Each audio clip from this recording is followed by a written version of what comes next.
आपल्याला आपल्या पिकाविषयी आपण उत्पादित केलेल्या मालाविषयी आपल्याला माहिती हवी आहेच.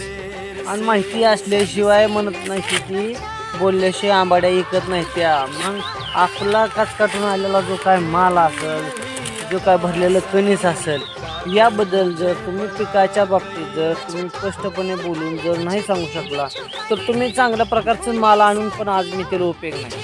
तर खालच्या कडेपासून वरच्या कडेपर्यंत सेम कुठल्या प्रकारचं एकही याच्यातला जे काय याच्यातला बी आहे ते कुठल्या प्रकारचा किचकट नाही किंवा कुठल्या प्रकारचं कमी भरलेलं नाही.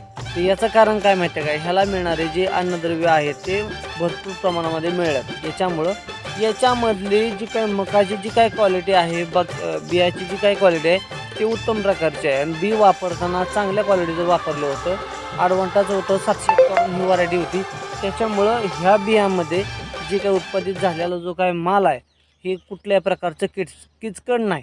त्याच्यामुळे ह्याला मागणी असताना चांगल्याच प्रकारची न उत्तमच प्रकारची ह्याला मागणी असणार आहे. तर याच्या मागलं कारण काय की आपलं परिश्रम, आपलं कष्ट, ह्याला मिळणारं तर टाईम टू टाईम ह्याला लागणाऱ्या गोष्टी त्या ज्या वेळेला जे गोष्टी पाहिजे होत्या शेड्यूलप्रमाणे ह्याला आपण सर्व काय असं या पिकामध्ये आपण दिलं होतं.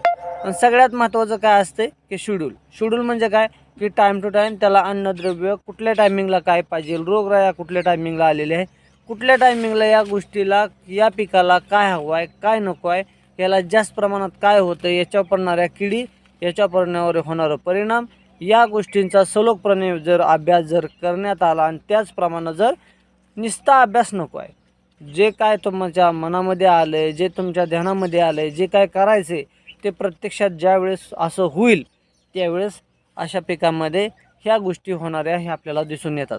तर यासाठी घ्यावयाची काळजी काय की पिकाला लागणारं शेड्यूल तुमच्या पेरण्यापासनं बियापासनं ते पाक तुमच्या अशा प्रकारचं कणीस जोपर्यंत उत्पादित होत नाही तोपर्यंत लागणारी जी काय मेहनत आहे ती मेहनत याला लागली पाहिजे. पाण्याचं प्रमाण, पाणी याला कमी नाही पडलं पाहिजे. मग त्याला जर पाणी जर कमी पडलं तर ही बिया अतिशय किचकट अशा जलमल्या जातात. मस्त तुमचं अन्नद्रव्य आहे, तुम्हाला मस्त त्याला खायला घातले, पण तुमचं पाणीच त्याला कमी पडलं. पाणी तर महत्त्वाचं आहे ना. आणि अशा ठिकाणी पाणी जर कमी पडलं तर ते पीक सुकून तर जाईल, पण येणारा उत्पादित जो काय माल आहे तो पण बारका लहान पडेल आणि किचकट जन्मल. तर माल कसा पाहिजे, माल टवटवीत पाहिजे. माल टवटवीत असल्याशिवाय मागणी वाढत नाही. आणि मागणी जर नसेल तर तुमचं चांगल्या रेटनं पीक जाणार नाही.